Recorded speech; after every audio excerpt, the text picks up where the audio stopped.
Ottawa-based Yin and Vinyasa yoga instructor, YouTuber, author, and the face of Yoga with Kassandra, Kassandra Reinhardt is on a mission to help others feel great with yoga.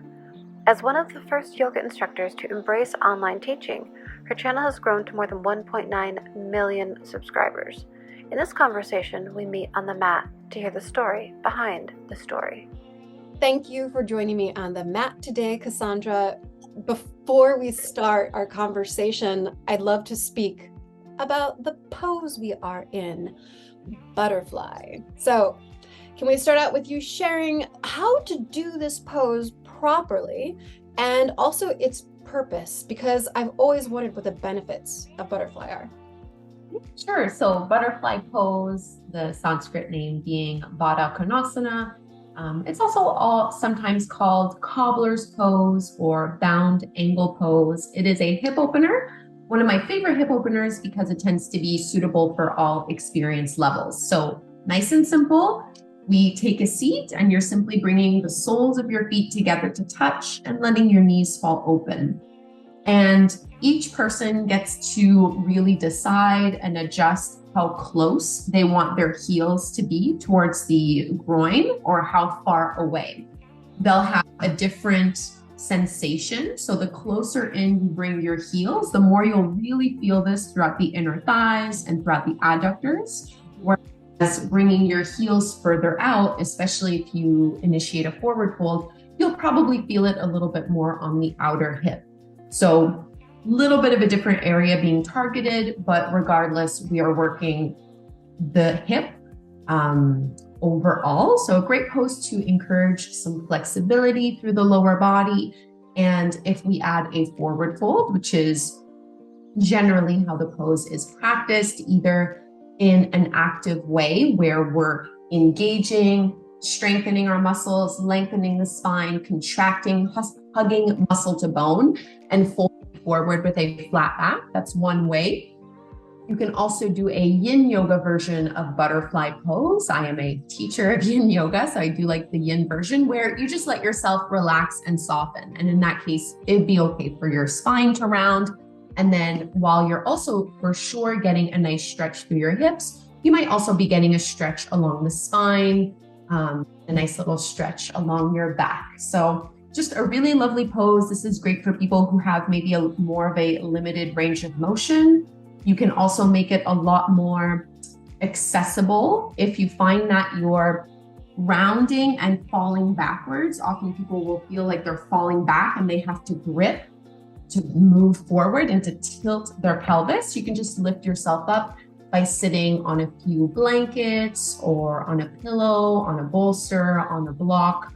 And you can also do the reclined variation of this pose by just laying all the way back down, and you're still going to get lovely benefits from the pose that way.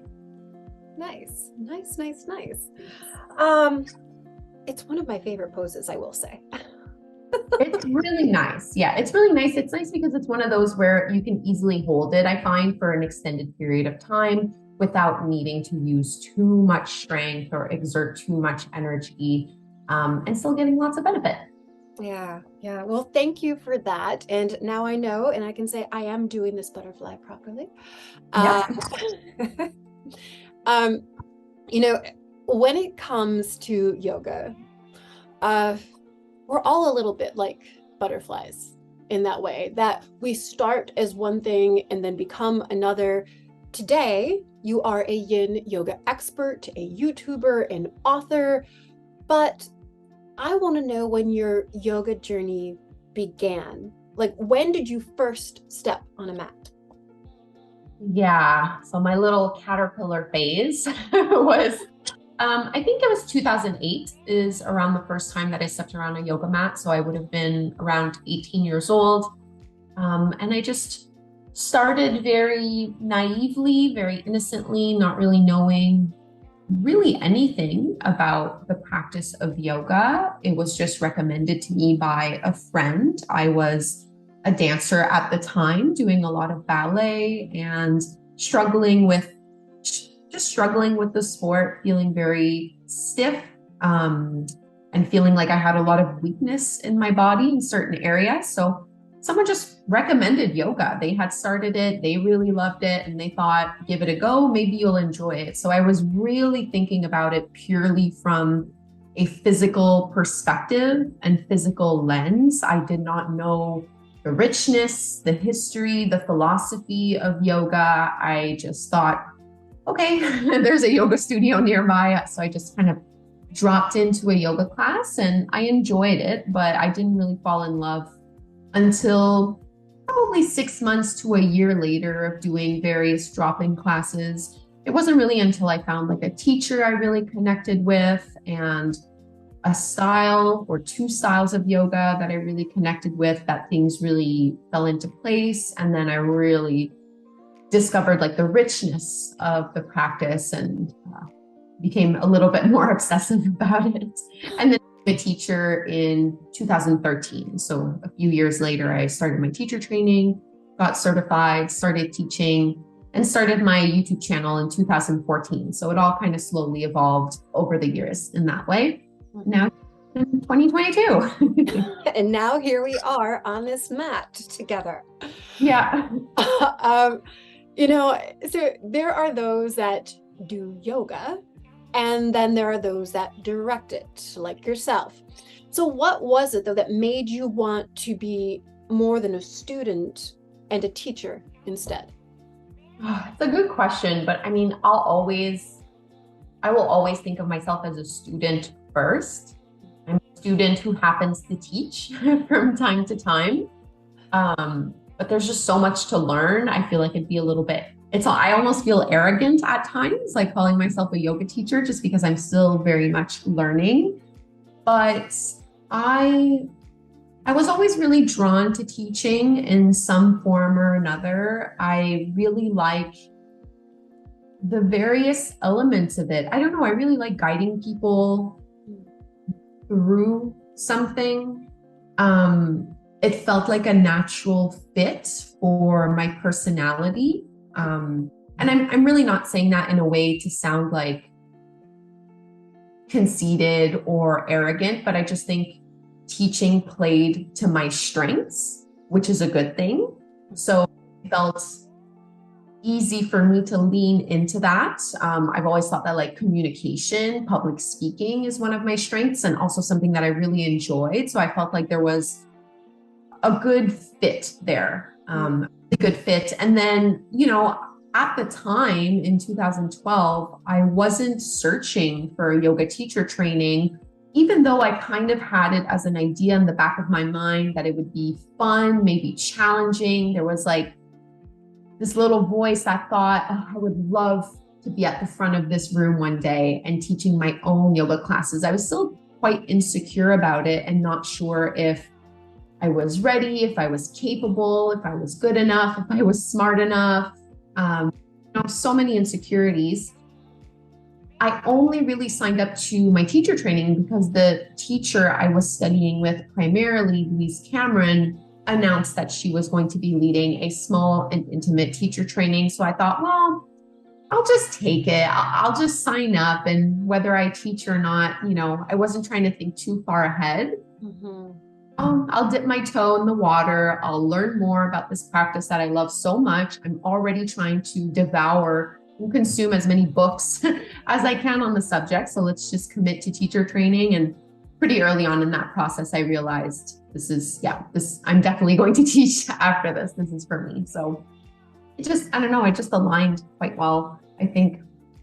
Oh, I love that it was something that you just allowed yourself to grow into. It sounds like you allowed yourself to, you weren't trying to force it or push it. It's just something that came to you, and it sounds like you allowed it to happen. And yeah, and there was a lot of resistance, like a lot of doubt, a lot of resistance. I wasn't really sure. I think, unfortunately, something that happens when you really look up to someone and when you really admire their skills and you really respect them for the teacher that they are, that's a beautiful thing. But unfortunately, you can put these people up on a pedestal. And if they're up on a pedestal, you look up at them and you think, I could never do that. I could never be that, even though it's all your own projection, So it took a lot of like inner work for me to say, they're human, they're doing it, they're flawed. I'm human. I can do it. I can be flawed, and maybe people will enjoy my classes. Maybe it won't be a right fit, and that's okay, like one step at a time. But I had some insecurities going into it for sure. Well, I'm glad that you went into it and that we're here having this conversation. You know, from practicing to instructing and from writing to recording through your YouTube channel, app, and books, yoga is a practice that you give so many people access to in so many different ways. With your online community that's over 2 million people, you support the growth of so many. My question for you is, when it comes to your personal practice, how do you continue that growth? I mean, that's a very flattering way of putting it. The reality feels very different for me because at the end of the day, I don't see myself in front of 2 million people. I see myself in front of a camera at home, So trying to marry the number with my day-to-day life is a very strange process. It's different being an online yoga instructor, like when you're teaching public classes, you see your students, you interact with them. They're real physical people in front of you. Whereas for me, I'm kind of limited to comments and people's profile photos, it's a little bit more abstract and a little bit less tangible. And I think honestly, that just helps to keep me grounded, because I think if I had 2 million people in front of me every day when I was teaching, I think that would get to my head pretty quickly. And I don't think it would be a very healthy way to maintain balance, even in my own practice. So mine has stayed simple pretty much throughout the years. I do a balance of vinyasa and yin yoga. I would say lately, this year particularly, it used to be 50-50 with both, and now I would say it's probably 80% yin yoga, 20% vinyasa. I'm gravitating a lot more towards these restorative practices. I used to practice a lot more in the morning, like more vinyasa, strong flexibility-based classes to really get the energy moving, to start my day in a certain way. And I still really love that, but I find myself needing and craving my practice much more towards the end of the day. So I tend to do a lot, almost every night, it's a bedtime yin yoga practice. That's what I found to be the most therapeutic for me right now, but I'm sure it will change. It's evolved quite a bit throughout the years. I've never ever put pressure on myself to practice for a certain amount of time or a certain amount of practices per week. That's something that works very well for some people, does not work well for me. The minute I put that kind of expectation on myself, I add pressure, which means I add judgment, which means I add criticism, which means I'm kind of sucking the joy out of the whole thing. It's great, but I have to be very careful with my view of discipline. It can quickly become controlling to me, which I don't like. So it's fluid, it changes, but it's really been a lot of yin this year. Nice. Year of yin. I like that. Yeah, maybe that'll be my next book. Year of yin. Love it.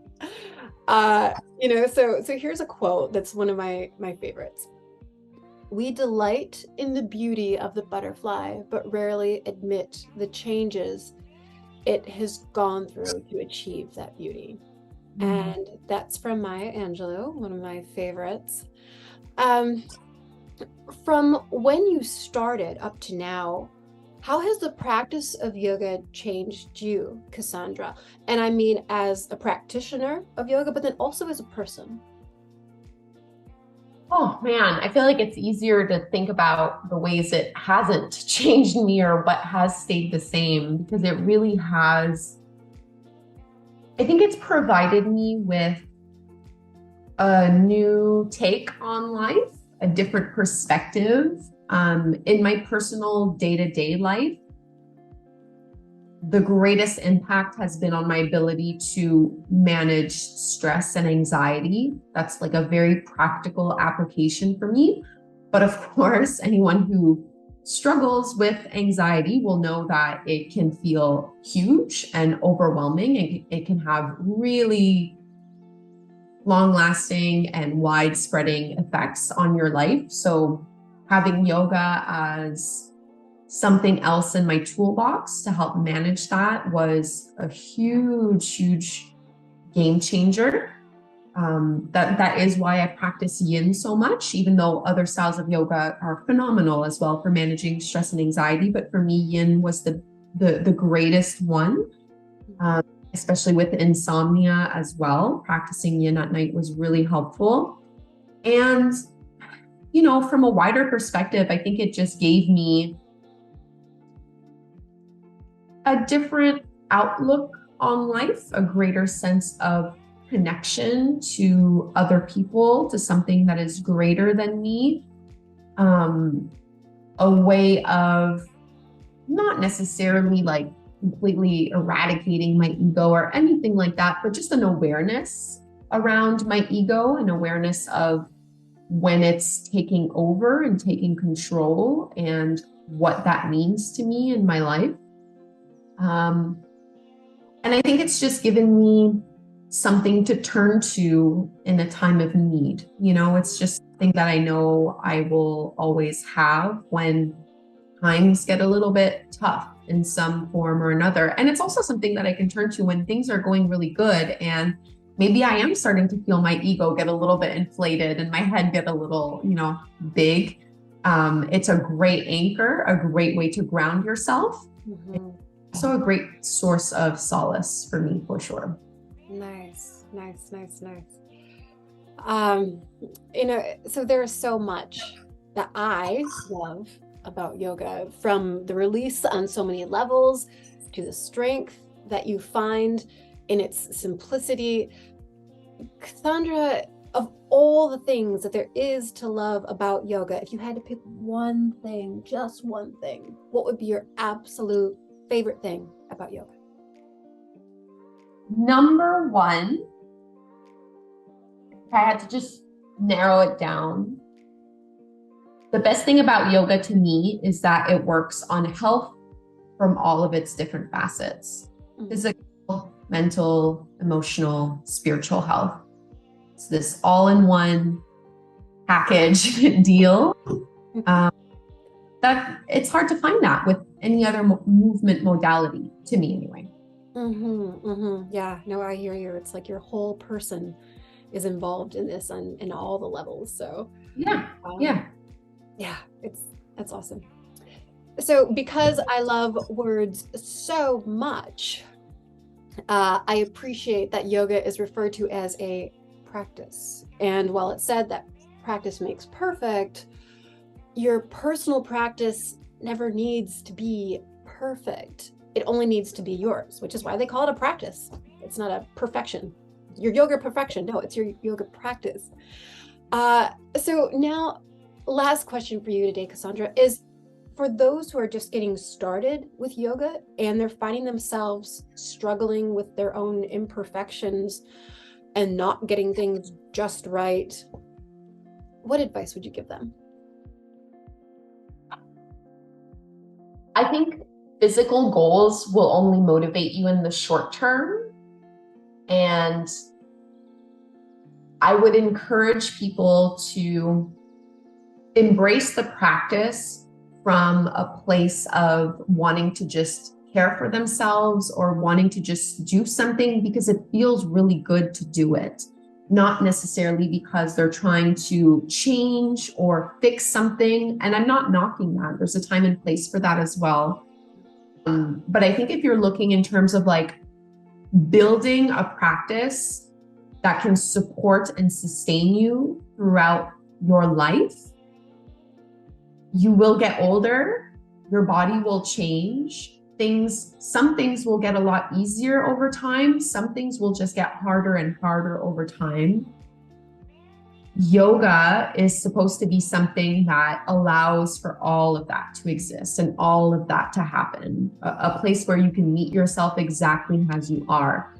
I can't do some of the things I could do 10 years ago. I don't really have as much of a strength-based practice as I used to. But my practice is a lot deeper, a lot richer, a lot more meaningful now. And in 10 years, it might look completely different than what I'm doing today. So I think letting go of the idea of what we think it's supposed to look like and what a proper class, a proper sequence, a proper practice should look like is the first step.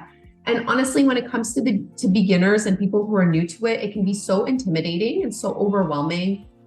It's basic advice, but I really believe in it. Like, start small. You know, it doesn't have to be super complicated. It can be 10 minutes, a 10-minute practice. You know, like, it really doesn't have to be so crazy.